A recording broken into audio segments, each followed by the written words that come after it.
Something needs to happen. Anyway, two more things. One is Nick Sirianni's impact on this season. I think his coaching will decide like 2 or 3 games this season. We've seen everyone's growth.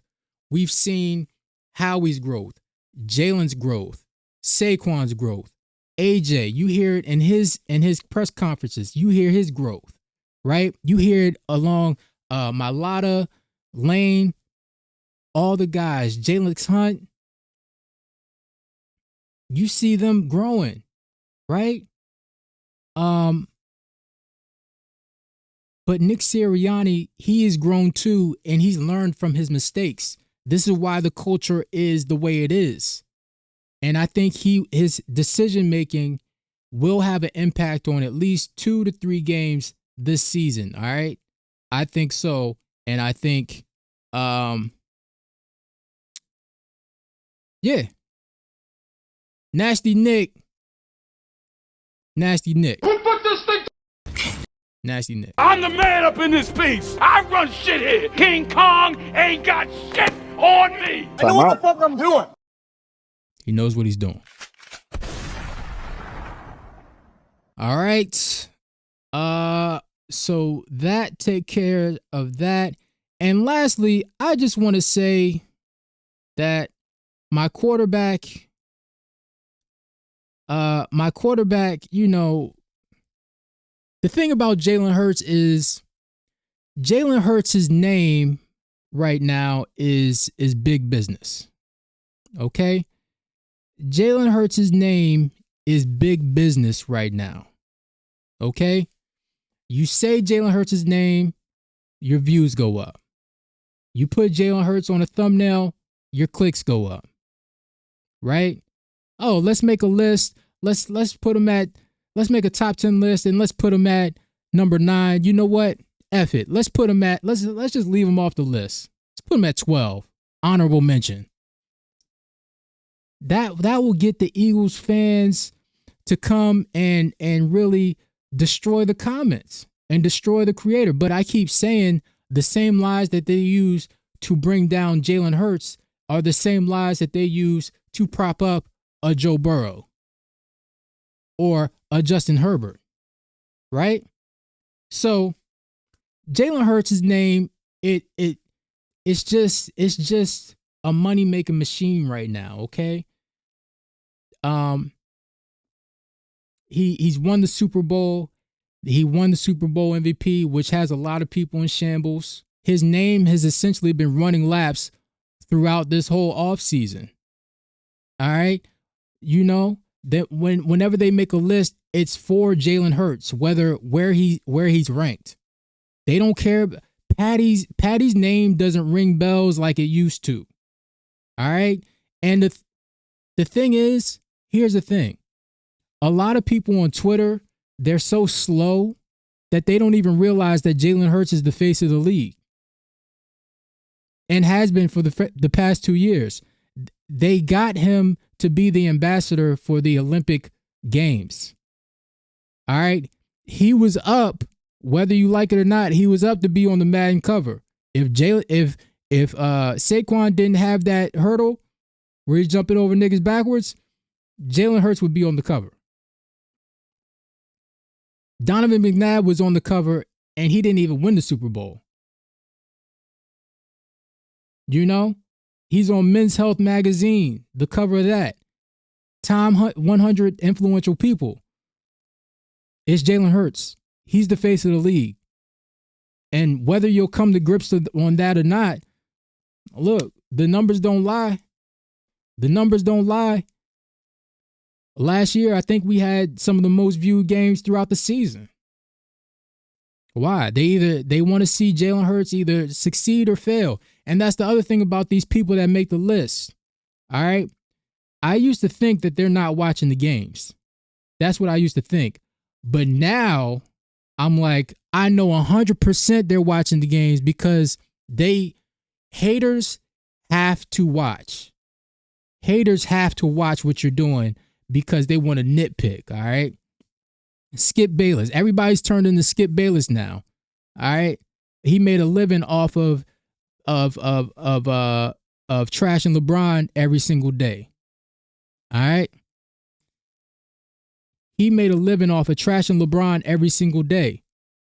And that's exactly what they're doing. They watch every single Eagles game and they just say, oh, through the winning, through all the ass whoopings that the Eagles are providing these teams, it's not enough. Let's nitpick on Jalen Hurts. They don't want to change their tune and say, you know what, Jalen is doing enough to make to help the team win.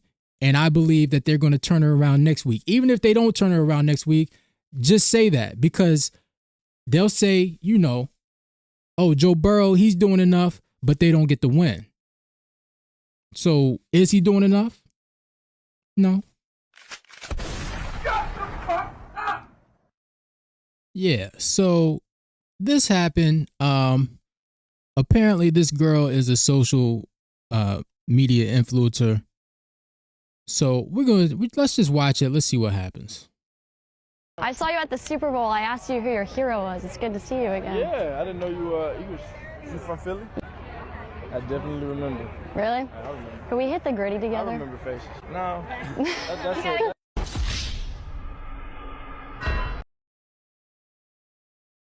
Shut your raggedy ass up and sit the fuck down.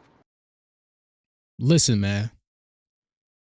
One of the reasons why I love Jalen Hurts so much is the same reason why the media hates Jalen Hurts. Okay? He is not one of these go along to get along type dudes. He is not a Shannon Sharp type nigga. He is not a Stephen A. Snitch type of dude. All right? He's not going to be cooning and buffooning in front of the camera, dancing around like a dancing monkey. All right? And white people, you have to know your audience, all right? He is not RG3. We are not all the same. There's some people you can try that with. There are some people you can't. Jalen Hurts is not one of those people. And this, first of all, the younger generation, these social media influencers, they just, all of them suck. All of them suck. It's just more, just attention. Let me get some attention. Please, please, anything for attention. All of them suck. That's number one. Number two is Jalen. The next time Jalen sees her, it's going to be no love, yo. No love. It's going to be like, he might blow her off. He might blow her off. So I hope she enjoyed this little interaction right here. All right. Because this is probably going to be the last one. And, you know, I see it in corporate America. Look, if you're not cheesing in these people's face, if you're not smiling, if you're not Mr. Yeah, let me just say yes to everything. Yeah, man, they're gonna start sullying your name. You know? They're gonna try to throw dirt on your name. It doesn't matter. And you could perform to the highest level, better than all your peers around you.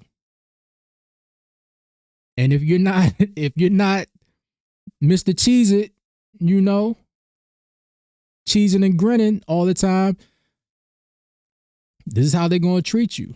This is why they promote, you know, a Justin Herbert over him. This is why they promote a Joe Burrow. But shout out to my quarterback. This is why I'm so proud to be a Philadelphia Eagles fan, is because we've had the most black quarterbacks in the league history to start. And Jalen Hitman Hurts, he's the first one to be a dual threat, a mobile quarterback. And he got the job done because he delivers the mail on Sundays. The excellence of execution. Huh? So let me go on record as saying, I am a man's man. I am a champion of champions. Do you people understand? Do you understand? This is what greatness looks like. Take a good look at it. Look at it. Look at it. That's right. And that's why you'll never hear me say anything bad about Lamar Jackson. All right? I know Lamar doesn't play for us. He plays for the Ravens, and he's opposition. I get it, okay? But I see what's going on. I see what's going on, and I'm here to balance out the force. All right? If the mainstream media, if they are the darkness, I am the light. We must balance it out like Star Wars. Lamar could go out and have the worst game. He could go out and have a 10 interception game. I'm going to act like I didn't see it. You know why? You know why? It's because Baker Mayfield, he's propped up, but I witnessed this last year that he went on a 2 or 3 game streak.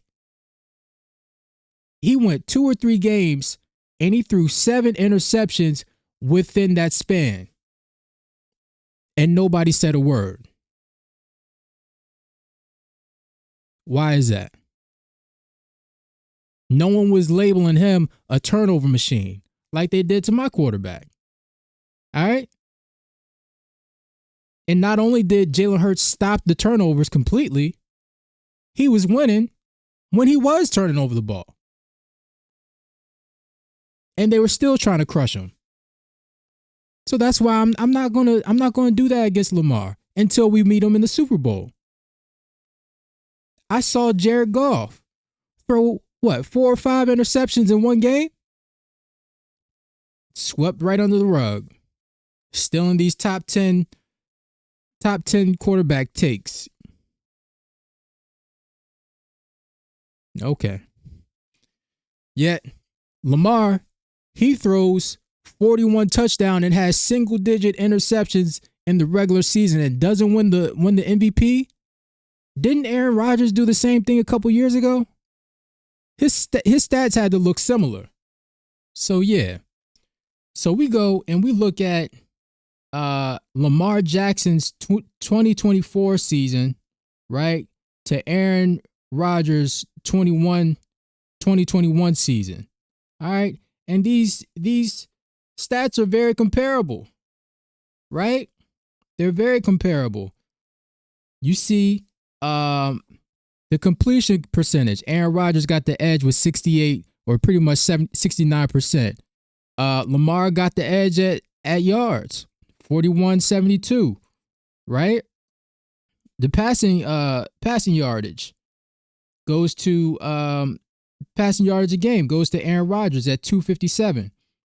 Passing TDs goes to Lamar. The interceptions, they're tied. The rating, Lamar got a higher rating. Lamar, of course, he got higher rush yards. He got more rushing touchdowns. They each got a Pro Bowl. They each got an All-Pro. But yet Aaron Rodgers wins the MVP. Aaron Rodgers wins the MVP. But yet they give Josh Allen that Mickey Mouse MVP just so he can have some hardware so, you know, he doesn't go home empty-handed. Because Pat's whooping that ass. Look, man, I'm just saying. Lamar is probably the best quarterback ever. Probably, if you think about it, ever since Pee Wee football, the best quarterback has always been able to run and throw. He is the real life Pee Wee football at the highest level. Who's passing, who's running has been able to match their passing. You know, I thought it was Patty for a minute. Like he was like an amalgamation of all the best quarterbacks. And Patty's up there, but he can't run like Lamar. But Lamar can throw like Patty. He probably doesn't have the arm strength, but he gets it there. He doesn't have a problem with arm strength. It just looks different. You know? So Look, man, there is no Lamar slander over here on this channel. DY Prods, you know, you Ravens fans, y'all saved. Plus, half my family's from Baltimore too, so shout out to the fam. I think that's all I got, man. Appreciate you watching. Hit the like button, subscribe, all that jazz. And we gonna keep doing what we do. And you know the deal. Nigga, you gonna get down or you gonna fucking lay down?